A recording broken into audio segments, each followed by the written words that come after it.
Salam sidang jemaat Tuhan yang terkasih, dalam nama Tuhan Yesus Kristus kita bertemu kembali dalam renungan kita. Kita bersyukur atas anugerah Tuhan, kebaikan Tuhan. Mari sidang jemaat Tuhan, persiapkan hatinya.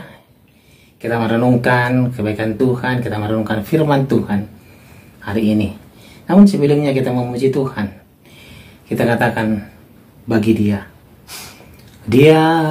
Yesus telah mati bagiku.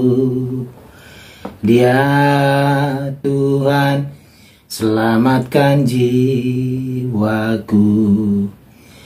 Bagi Dia pujianku tak dapat ku balas kasih-Nya.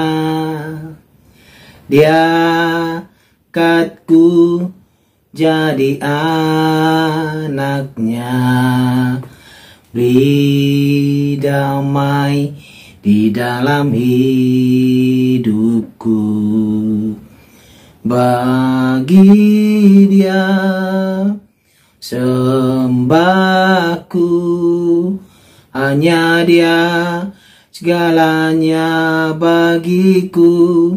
Bagi Dia segala pujian, hormat serta syukur kekal selamanya. Bagi Dia segala pujian, hormat serta syukur selama-lamanya. Amin.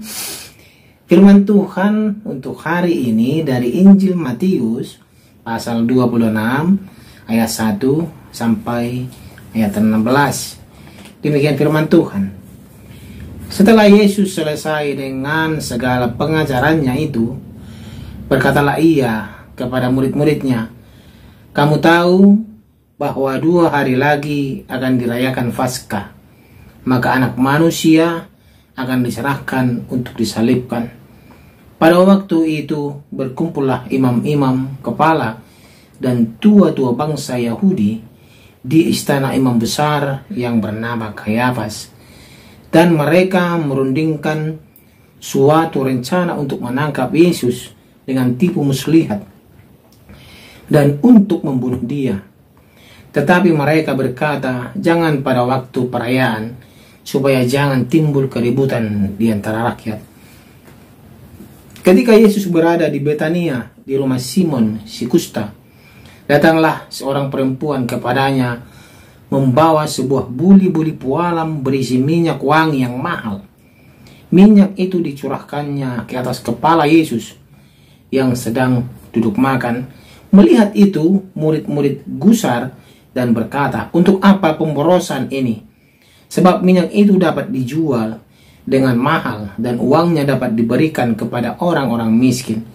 Tetapi Yesus mengetahui pikiran mereka, lalu berkata, "Mengapa kamu menyusahkan perempuan ini? Sebab ia telah melakukan suatu perbuatan yang baik padaku. Karena orang-orang miskin selalu ada padamu, tetapi aku tidak akan selalu bersama-sama kamu. Sebab dengan mencurahkan minyak itu ke tubuhku, ia membuat suatu persiapan untuk penguburanku. Aku berkata kepadamu, sesungguhnya di mana saja Injil ini diberitakan di seluruh dunia, apa yang dilakukannya ini akan disebut juga untuk mengingat Dia." Kemudian pergilah seorang dari ke-12 murid itu yang bernama Yudas Iskariot kepada imam-imam kepala. Ia berkata, "Apa yang hendak kamu berikan kepadaku supaya aku menyerahkan Dia kepada kamu?" Mereka membayar 30 uang perak kepadanya, dan mulai saat itu ia mencari kesempatan yang baik untuk menyerahkan Yesus. Amin. Demikian pembacaan firman Tuhan. Tema kita pada hari ini adalah memilih untuk berkorban. Saudara yang terkasih dalam nama Tuhan Yesus Kristus, Selesai pengajarannya di Bukit Zaitun, itu Yesus Kristus, Yesus memberitahu para muridnya bahwa dirinya akan ditangkap dan disalibkan. Tadi kita sudah baca sidang jemaat Tuhan. Matius kemudian mengisahkan 3 cerita menjelang kematian Yesus. Antara lain yang pertama, sidang jemaat Tuhan. Cerita yang pertama, para imam kepala dan tua-tua Yahudi dengan sengaja ingin menangkap dan membunuh Yesus melalui tipu daya atau tipu muslihat. Yang kedua, kisah Yesus di Betania yang diurapi oleh seorang wanita dengan minyak yang mahal.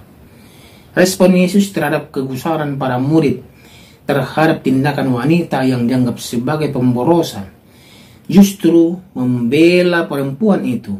Justru Yesus berkata lain. Tanpa disadarinya tindakan wanita itu menyimpulkan persiapan untuk kematian Yesus. Sekaligus menjadi pribadi yang akan dikenang senantiasa saat Injil diberitakan. Saudara terkasih, Yesus juga mengingatkan para murid bahwa orang miskin selalu ada di sekitar mereka, sedangkan dirinya tidak selamanya bersama mereka. Yang ketiga, sidang jemaat Tuhan, kisah persekongkolan Yudas yang menjual Yesus dengan harga 30 keping uang perak kepada para imam kepala. Dengan antusias yang kuat, Yudas mencari cara untuk mengkhianati Yesus. Kisah para imam dan tua-tua Yahudi dan cerita Yudas selaras dengan apa yang disampaikan Yesus kepada para murid-muridnya. Sedangkan kisah mengenai wanita yang tidak disebut namanya menjadi pembanding bagi kedua cerita di atas dalam konteks menggunakan kesempatan yang ada. Sidang jemaat Tuhan, mungkin kita sidang jemaat Tuhan akan diperhadapkan dengan pilihan, yakni mengorbankan Yesus atau berkorban bagi Yesus. Setiap pilihan akan membuat kita dikenang sebagai pelawan Yesus atau pengikut Yesus. Wanita yang tidak disebut namanya lebih memilih berkorban bagi Yesus. Karena itu, pelayanan wanita tersebut terus-menerus dikenang agar para murid Yesus yang lain meneladani iman dan kasihnya kepada Yesus. Saudara terkasih, kita tidak hanya dipanggil untuk melayani, tetapi juga berkorban bagi Kristus melalui waktu, ide, pikiran, tenaga, dan dana. Bahkan kita rela dihina oleh manusia berdosa demi Yesus yang kita kasih. Sekarang sidang jemaat Tuhan, pilihan ada di tangan kita.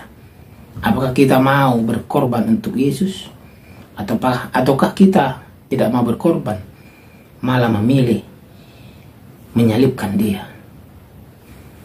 Kita tahu Yesus dalam pelayanannya begitu banyak tantangan yang dihadapi, termasuk dari imam-imam besar yang ingin membunuh Dia dan mencari akal. Namun semuanya itu Yesus sudah tahu bahwa Dia harus menanggung semuanya itu untuk menebus dosa-dosa kita. Begitu banyak pengorbanan Yesus, begitu luar biasa pengorbanan Yesus. Bagaimana dengan kita?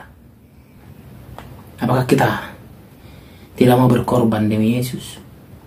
Yesus sudah banyak berkorban demi kita. Kita bagaimana? Apakah kita mau berkorban atau tidak? Atau malah kita mau menjual Dia, ataukah kita mau menyalibkan Dia yang kedua kali? Pertanyaan ini saya berikan kepada sidang jemaat Tuhan, dan sidang jemaat Tuhan menjawabnya sendiri. Dan saya yakin sidang jemaat Tuhan akan memilih yang terbaik, itu berkorban untuk Yesus, mengorbankan waktunya untuk berdoa, untuk membaca firman, mengorbankan waktunya untuk bersekutu bersama-sama di gereja, mengorbankan waktunya untuk mengasihi sesama, mengasihi semuanya. Ini yang Tuhan inginkan untuk kita, agar pengorbanan Yesus di kayu salib tidak sia-sia. Pengorbanan Yesus di kayu salib akan membawa dampak yang luar biasa, dampak yang positif untuk kita semuanya. Mari kita memilih untuk berkorban untuk Yesus Kristus. Amin. Mari kita berdoa. Terima kasih ya Tuhan untuk firman-Mu hari ini yang mengajari kami bahwa kami mau berkorban untuk Yesus dan kami tidak mau menyalibkan Yesus untuk yang kedua kalinya. Terima kasih ya Tuhan untuk firman-Mu hari ini yang membuka hati dan pikiran kami agar pengorbanan-Mu tidak sia-sia untuk kami. Di dalam nama Tuhan Yesus kami berdoa, bersyukur, berterima kasih. Amin.